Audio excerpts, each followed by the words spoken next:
नमस्कार, आप देख रहे हैं रिपब्लिक भारत का डिजिटल प्लेटफॉर्म। मैं हूं आपके साथ शिखा शर्मा। एक दशक बाद जम्मू कश्मीर में विधानसभा चुनाव हो रहे हैं। इन चुनावों में पहली बार वोट डालेंगे पाक शरणार्थी और वाल्मीकि समुदाय।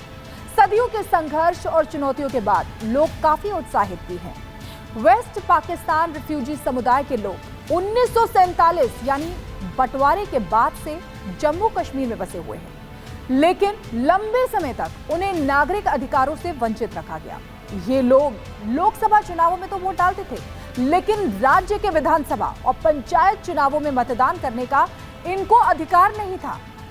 इसके साथ ही उन्हें जम्मू कश्मीर की किसी भी सरकारी योजना का लाभ भी नहीं मिलता था। और अब 10 सालों के लंबे इंतजार के बाद चुनावी माहौल में हर नागरिक के मन की एक नई उम्मीद जगी है। लेकिन सबसे ज्यादा उत्साह वेस्ट पाकिस्तान रिफ्यूजी समाज में ही देखा जा रहा है, और इसका श्रेय जाता है देश के प्रधानमंत्री नरेंद्र मोदी और गृह मंत्री अमित शाह को, क्योंकि ये समाज 1947 से अपने अधिकारों से वंचित रहा। लेकिन 5 अगस्त 2019 को अनुच्छेद 370 के हटने के बाद उन्हें पहली बार अपने अधिकार मिले हैं। ये लोग पहली बार अपने मताधिकार का प्रयोग भी करेंगे। चुनाव को लेकर इनमें गहरी खुशी और जज्बा देखा जा रहा है। पश्चिमी पाकिस्तान शरणार्थी ही नहीं, गौड़ समुदाय, वाल्मीकि समुदाय भी पहली बार विधानसभा चुनाव में अपना वोट डालेगा। और इसी कड़ी में पश्चिमी पाकिस्तान शरणार्थी को पिछले महीने अगर बात करें तो संपत्ति पर मालिकाना हक भी मिल गया है। भारत पाकिस्तान अंतर्राष्ट्रीय सीमा पर बड़ी संख्या में वेस्ट पाकिस्तान रिफ्यूजी रहते हैं, और इन लोगों की खुशी और उत्साह चरम पर है, क्योंकि पहली बार विधानसभा चुनाव में वोट डालेंगे। अब आपको बताते हैं कि कैसे सदियों के संघर्ष के बाद इन्हें ये अधिकार मिले, जिसमें अनुच्छेद 370 हटने का कितना महत्वपूर्ण रोल था। तो सुनिए, पहले जम्मू कश्मीर में स्टेट सब्जेक्ट कानून लागू था, जो सिर्फ जम्मू कश्मीर के स्थायी निवासियों को विशेष अधिकार देता था। इसके चलते वेस्ट पाकिस्तान रिफ्यूजी समाज के लोग राज्य के राजनीतिक, सामाजिक और आर्थिक अधिकारों से वंचित थे। हालांकि धारा 370 हटने के बाद उनकी दशा बदली और उन्हें समान अधिकार प्राप्त हुए। वेस्ट पाकिस्तान रिफ्यूजी समाज के करीब 25,000 परिवार जम्मू कश्मीर में रहते हैं, और इनमें लगभग 1.5 लाख वोटर भी हैं। ये सभी लोग पहली बार अपने अधिकारों का उपयोग करेंगे और विधानसभा चुनाव में वोट भी डालेंगे। कई लोग भावुक हैं। इनका मानना है कि एक डोमिसाइल सर्टिफिकेट ने उनके जीवन में बड़ा बदलाव ला दिया है।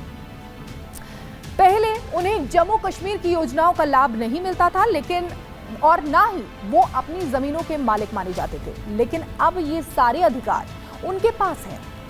कश्मीर घाटी में धारा 370 हटने के बाद इसका असर अब जमीनी स्तर पर भी दिखने लगा है। कैसे, आपको बताते हैं।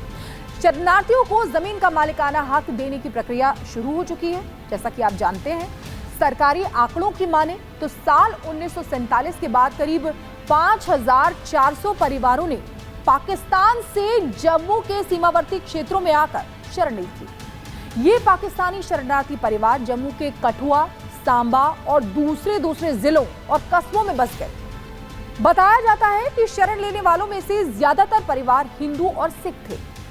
कहने के लिए औपचारिक तौर पर तो इन शरणार्थियों को साल 1954 में ही जमीन का वायदा कर दिया गया था, लेकिन ये महज खाना पूर्ति ही थी।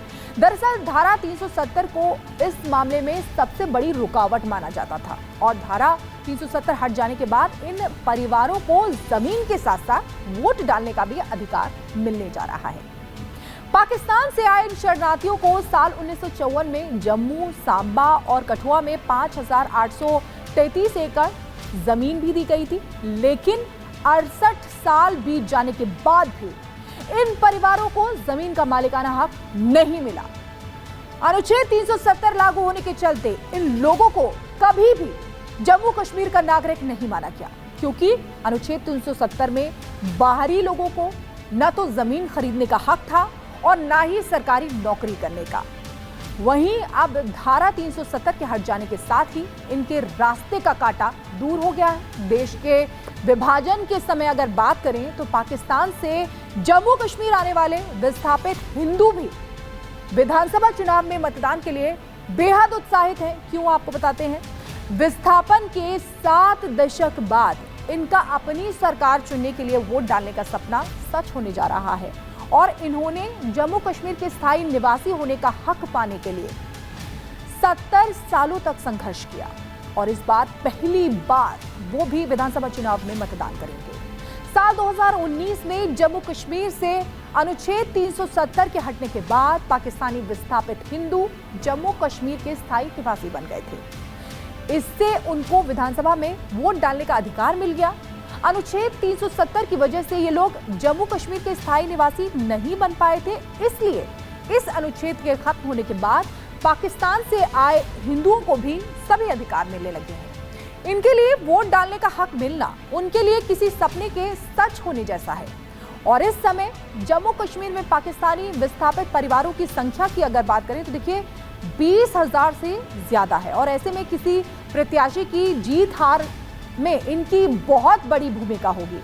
अब ये लोग न सिर्फ वोट डाल सकते हैं बल्कि अपने प्रत्याशी भी खड़े कर सकते हैं। आंकड़ों की माने तो बीते कुछ सालों में शरणार्थी परिवारों की संख्या बढ़कर 22,000 के लगभग पहुंच गई है, जिसके बाद माना जा रहा है कि इन शरणार्थियों का तबका एक मजबूत वोट बैंक बनकर उभर सकता है। तो आज के लिए बस इतना ही। अगली बार किसी और टॉपिक के साथ आपके साथ मिलेंगे, लेकिन आपको ये वीडियो कैसा लगा आप कमेंट सेक्शन में लिखकर जरूर बताइए। नमस्कार।